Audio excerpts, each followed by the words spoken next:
Hey, thanks for joining up on my hike. I'm Kevin. Today I'm in Altadena at a park called Hahamungna Park. Any park that starts with haha, I'm on board for. I mean, it's gotta be fun.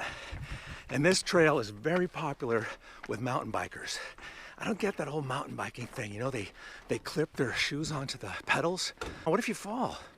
I mean, I guess you'll always know where your shoes are, but they don't do that with unicycles or pogo sticks, right? And when was the last time you saw a seatbelt on a motorcycle? No, that's all I'm saying. We got a good little trek ahead of us, so clip on your boots, pull up your Spanx, and why don't we go take a hike? Keeping me company today is an author. She's a singer-songwriter, she's a fashion designer, and an activist. She's a fantastic stand-up comedian. In fact, she wrote and she performed her own one-woman show off Broadway called I'm the One That I Want. It became a book and then subsequently a movie, a film.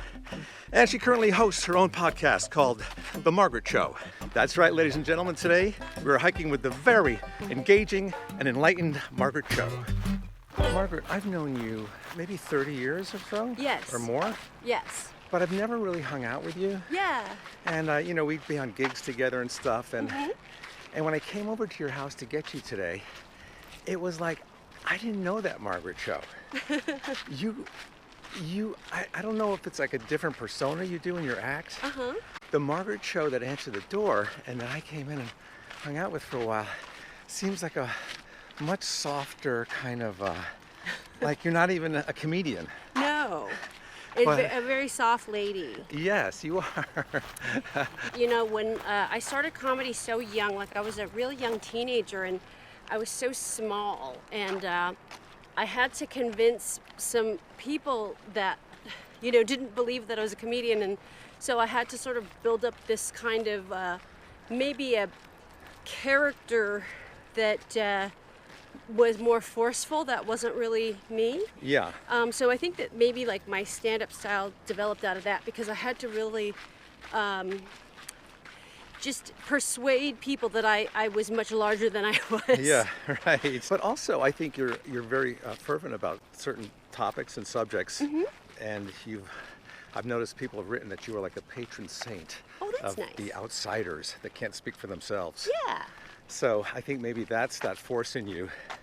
To be more, well, it's like, yeah, you know, especially if you're like talking about gay rights and things that people have like a real problem with, you know, well, it's changed now, I think, because of all of the activism the last like 25 years or 30 years, things have really shifted, but, you know, it used to be very normal. Homophobia used to be very normal. Racism was very accepted and an accepted part of comedy, and a normal part of comedy. And so now that's shifted, I think, because of that sort of like feeling and fight and the movement. Yeah. Yeah, absolutely.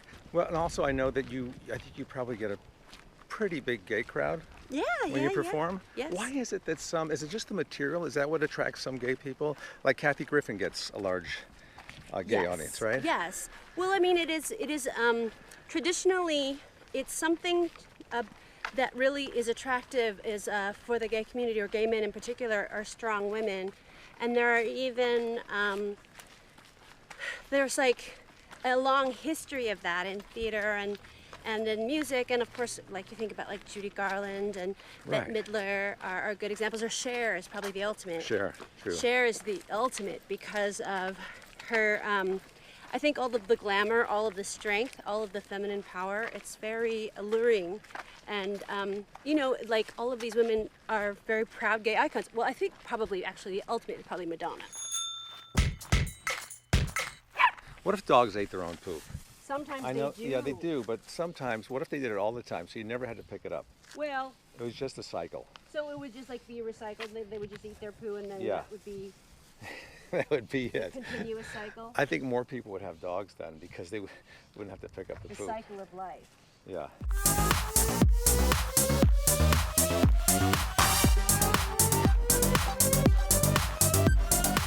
Lucia is your dog's name. Lucia Katerina. Excuse me. Unbelievably rude. And you got her from a shelter. From the Michelson's Found Animal Foundation. They adopt dogs out of Adopt and Shop in Culver City. I even think that maybe you would get more of a following than a gay comic. Is that true? Well, Sometimes? I am a gay comic too, so I am a queer. You're a queer. I am a queer. I am bisexual, so Okay. I'm the B in the LGBTQIA. Oh, so you get one of those letters. I do get one of the letters, so I'm technically am a gay, also. But maybe I think that I probably am maybe more thought of as a straight woman. Yeah. Do you tend to go out, is it equally? Do you tend to go out with women as much as you do guys? I think it's probably maybe, I mean, I definitely have probably had more relationships with men. Yeah. You were married to a man. Yes, for a long time. I think that it's limiting to say that it's that I'm bisexual because I don't think that there's only two genders. I think that gender is really infinite. Isn't it called being fluid or and pansexual? Yeah, there's people are very fluid. People are pansexual that when they're attracted to different degrees of gender identification, and there's a lot of people now identifying as non-binary. Right. Which is, I think, I think it's very real, very right. But you also appreciate drag. Oh yes, right? Yeah. I think because of RuPaul's Drag Race, they've really grown in the genres that they used to sort of be like you were like kind of a comedian, or if you were a pageant queen, or if you were celebrity impressionist, or there are all sorts of categories. But now I think it's now everything. You're sort of like building up your own persona and creating a whole new genre of entertainment. It's very exciting. Who's your favorite drag queen? I love Bianca Del Rio. Okay. She reminds me of Joan Rivers, like her comedy. She's a lot like Don Rickles. Yeah. Which I love that. But aren't most of them kind of sassy and kind of, Yeah. like that, yeah. I love that. I mean, I think that you have to be very strong to survive in that world of drag and drag entertainment. And so they're consummate entertainers. It must be the ultimate compliment when there's somebody portraying you in drag at a drag show. Yes. Has anyone ever done you? Yes. They have? I've seen it a few times, and I am so excited. It's really amazing. I love it. I'm kind of blown away by that. So I got to your house about 10:04. Do you think it's rude to show up early at someone's house? I always am early. You are? Yeah, because you never know how long anything is going to take. In LA, everything is kind of close, but there's so much traffic all the time. Yeah. So it could take a long time, or it could take no time. Yeah. So I end up always being early. Right. I don't mind But, being early. as long as it's not too early, right? Well, yeah. You don't want to come home from the gym and find them waiting for you on the front porch, and you got to shower still. And... And it's weird. Yeah. But yeah, I would say like 20 minutes is acceptable. Nothing earlier than 20 minutes. Yeah. Right. Because I'm usually right down to the line, getting ready. Mm-hmm. And I'm planning on them coming at that time they said they were coming. Yes. And when they show up early, it's kind of like, uh-oh. It is a little bit. Mm-hmm. It's a little bit sticky. But then if they can, 20 minutes I think is acceptable. I love that whole thing. It's beautiful. Like, who would you love to go see in concert? I would love to go see, you know who I've never seen that I would love to go see? Billy Joel. You've never seen him? I've never seen him, and I would like to see him in New York, or Long Island. Right, or at his house. At his house. I've never seen, I'm kind of like going over this thing that like people who I have not seen. I've never seen Elton John. I haven't either. Isn't that a crime? We should see him. And you know what else is a crime? We had our chance, and now they're all doing their farewell tours. Yes. And also, you hear some of these people singing, and they're losing their voice. Yeah. Yeah, well, like Linda Ronstadt, that's really sad. Yeah, really? That happened with her? Yeah, she can't sing anymore, which is really, I mean... Same with Julie Andrews. Yeah. Well, hers was like surgery related, I think. That's right. Which is so sad. Yeah. Ooh, that was close. Which way do you think we should go? Should we go to the one everything's pointing? Probably. Margaret, I look at your Instagram and I don't know what to believe on there. What is the pictures, your face plastered on someone else's body? I don't know. There's a lot of Photoshop. Is this Margaret Cho here? Who's this one? It's my friend Ronald McDonkey does it. He's a really genius at the juxtapositions, you know. Yes. He's really great. That picture of you with the big boobs. It's always got to be big boobs or something weird. It's very funny. He's very funny. But you do have tattoos though, right? I do have a lot. You do have. I always remember that about you. You had a lot of tattoos. I have a lot. I don't think I'll get any more though. There's a bunch that are unfinished. It hurts more when you get older. Oh, really? When you take them off. Oh yeah, it hurts a lot when you take them off. Really? Like your body starts to realize you're not doing it for some productive reason. Yeah. So it's not going to give you the endorphin rush that it used to. You never see an older person with a fresh tattoo. No. What was the first tattoo you got? The first one was a very large one on my stomach and back by Ed Hardy. And it was Ed Hardy? Yeah, Don Ed Hardy. He You sure it wasn't a t-shirt? No. He is a old friend.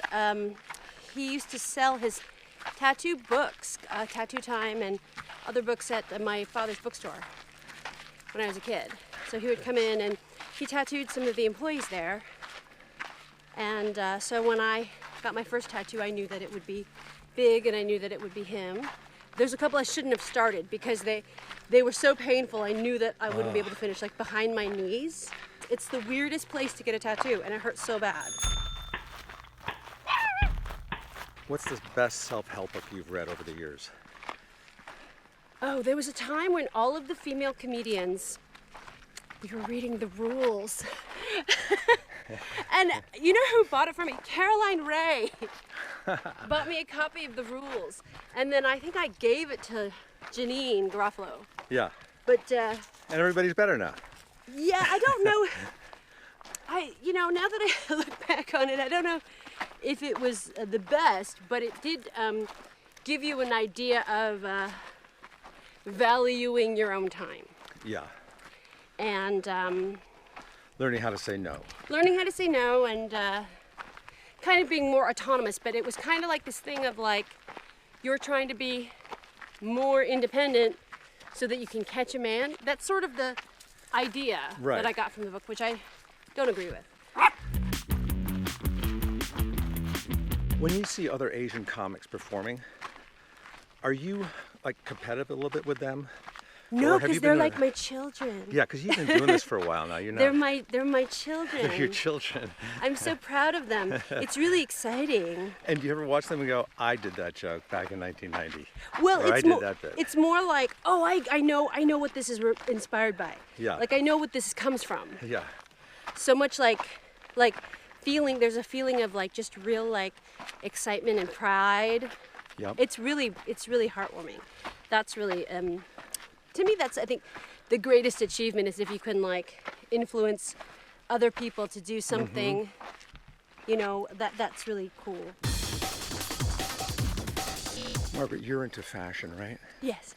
You design clothes? I did for a time, but it's too, again, it's a business that would require much more of my time than I'm willing to part with. Yeah. But it's great. It's art. Do you ever go to a fashion show? Like I have Paris been. No, I haven't gone in Paris, but I've gone in New York for New York Fashion Week. I've gotten to sit in for Miu Miu and Prada, and cool. but I've never. I would have loved to see a Gianni Versace show when he was alive. Oh yeah. Yeah. And also, I haven't been to a Chanel show. If you could have a closet full of one designer's clothes, who would it be? Ooh, I would do Gucci. Gucci, okay. Tom Ford Gucci. Yeah? Everything. When you get home, you're going to have a little surprise in your closet. It's going to be full of Tom Ford and Gucci. Tom Ford Gucci. Gucci in general. Also, Alessandro Michele Gucci. This is Gucci right now. Very good. What do you spend too much money on? Boots. Boots? Boots.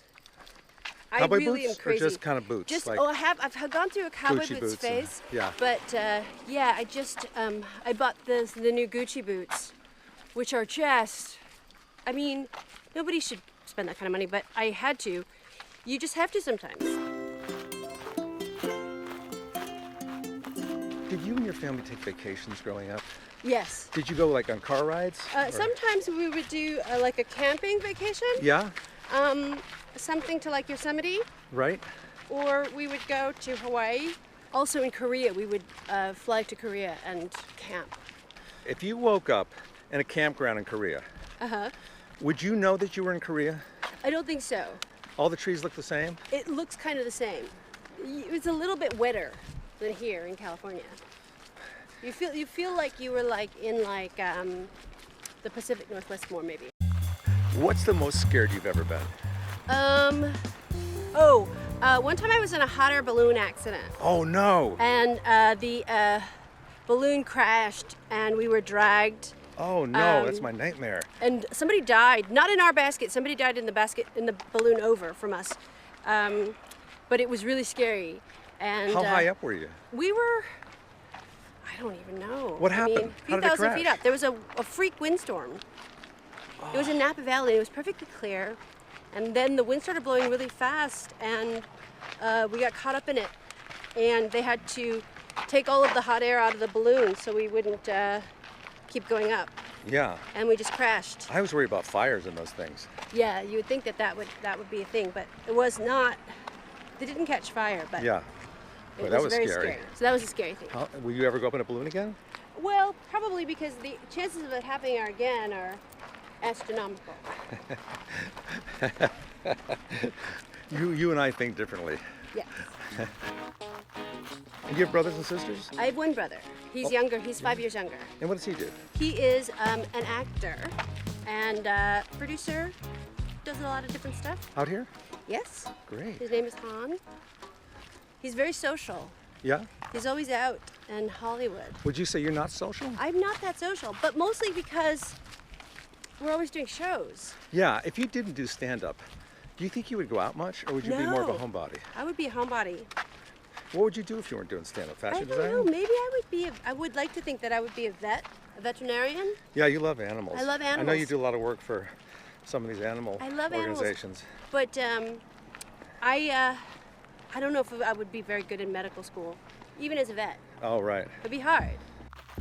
How are you with blood? I don't mind blood. As long as it's not yours? As long as it's not my blood, it's better, but blood doesn't really bother me. I guess something being in pain would be sad. What if it's a bucket of blood that somebody poured on your head? Like a Carrie situation? Yeah. That would be different. It would be cold. Well, let's not say like a Carrie situation. Let's say a Carrie situation. I guess it would be upsetting, but iconic. And that, ladies and gentlemen, was the delightful, demure Margaret Cho. She's gonna be so surprised when she opens her closet and sees what's in there. She thinks it's designer clothes, but I really arranged for RuPaul to jump out at her. How scary would that be? Not expecting it. Anybody jumping out, for that matter, would be scary. Well, I hope you enjoyed this hike. I certainly did. Please subscribe, turn on notifications so you don't miss any, and we'll catch you on another one sometime. Happy trails.